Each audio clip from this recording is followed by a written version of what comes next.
कहोगे इसको गुरु रहेगा था हैं? 12वीं स्टूडेंट पेपर कॉलेज खत्म हुआ है।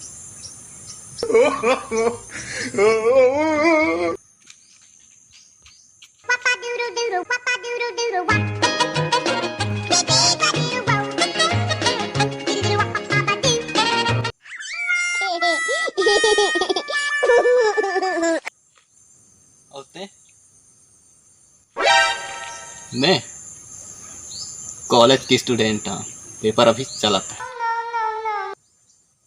अच्छा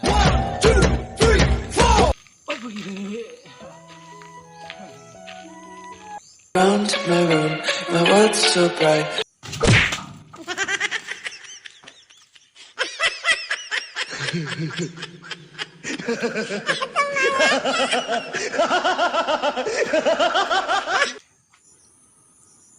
अभी आप लोगों ने देखा ये 12वीं के स्टूडेंट और कॉलेज के स्टूडेंट हैं।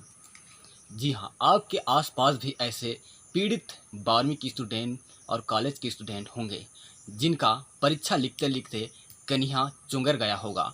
तो आप उनके कन्हिया सुलझाने में मदद कीजिए। हो सके तो पोखना या ऐसे वजनदार चीज़ को उनके पीठ में डांट दीजिए ताकि कुछ देर के लिए उनको राहत मिले और वो जल्द से जल्द पेपर लिख सकें। एक क्वेश्चन को लिखते लिखते 2 घंटा लगा रहे हैं। उम्मीद करता हूं कि जमा तिथि तक पेपर लिख सकेंगे कॉलेज वाले। खैर 12वीं वाले तो आज जमा करने गए हैं, उनका खुशी का ठिकाना नहीं है। जी हाँ, क्योंकि आज पेपर ख़त्म हुआ है। मैं 12वीं के स्टूडेंट को शुभकामनाएं देता हूं कि घर बैठे परीक्षा लिखित हुआ है तो उनका परसेंट हाई फाई खखल बखल आए।